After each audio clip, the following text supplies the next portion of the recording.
Okay, here's our next little short video. This one's talking about different kinds of series that are related to one another.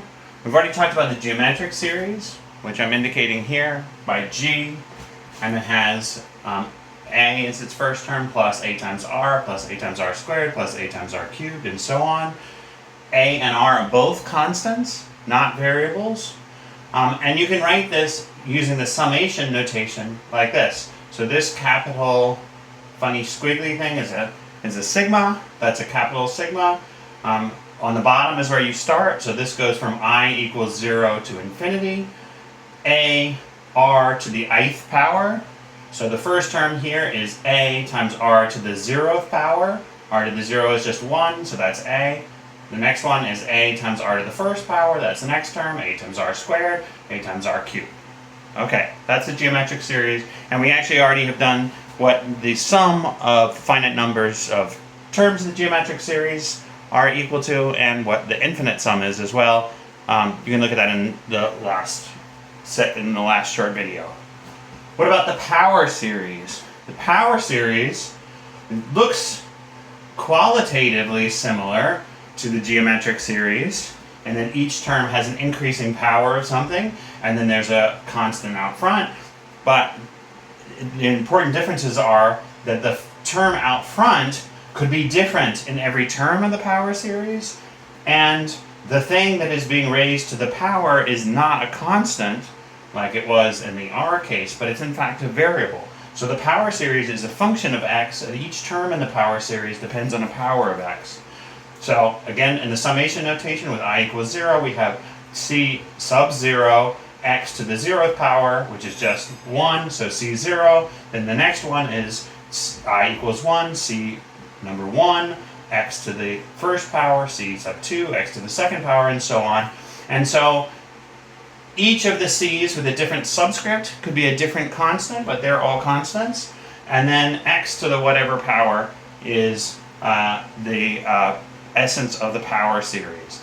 And so any finite number of terms in a power series would be a polynomial of the ith order, like third order, second order, first order, and so on.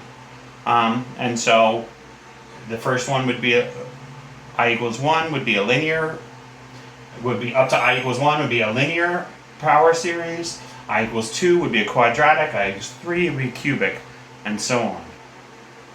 Okay, and then the next one we want to talk about is the Taylor series, which is a lot more complicated to write out, and it gets a little clipped off here in the third derivative, I can see, but I'll try and walk you through it anyway. So the Taylor series also is a function of x, and it depends on a key parameter A.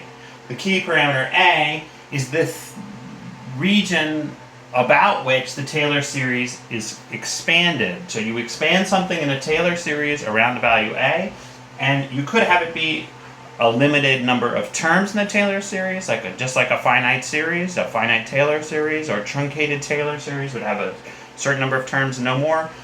But most of the mathematical proofs about when Taylor series are equal to the function they're representing, it's because you have an infinite number of terms here.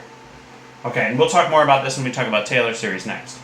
But let's just look at it. So it looks a little bit like a power series in that there's no power of x minus a in the first term, but there's a constant, the function, which we're expanding in the Taylor series, f of a, evaluated at the value a. So f of x evaluated at a.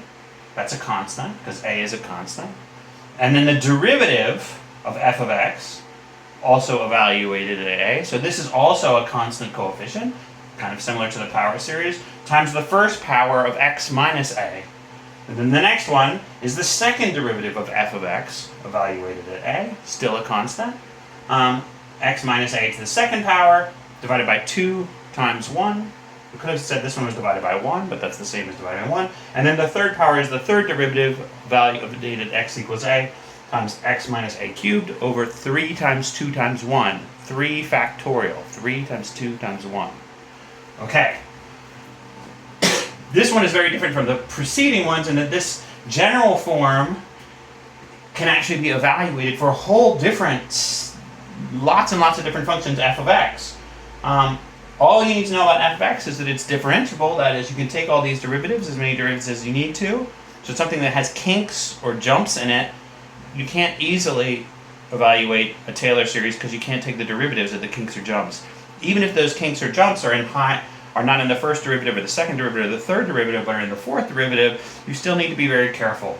So a continuous, infinitely differentiable function, which means it's very smooth, can be put into a Taylor series easily. A is a constant. It's drawn from some part of the range of x, the part where f of x is differentiable. And then down here is the summation form, which goes from n equals 0 to infinity, x minus a to the nth power divided by n factorial, that's the power series part, plus f parentheses n of a. Parentheses n here means derivative, nth power derivative, first derivative, second derivative, zeroth. The zeroth derivative is just the function itself, the first derivative, second derivative, third derivative. A is the place where you're evaluating it, and I've done this a million times wrong. Do not plug in a before you take the derivative with respect to x. This means take the derivative with respect to x first, and then evaluate at the location of x equals a. So these are three different series and some of the notational complexity that we're going to start working with.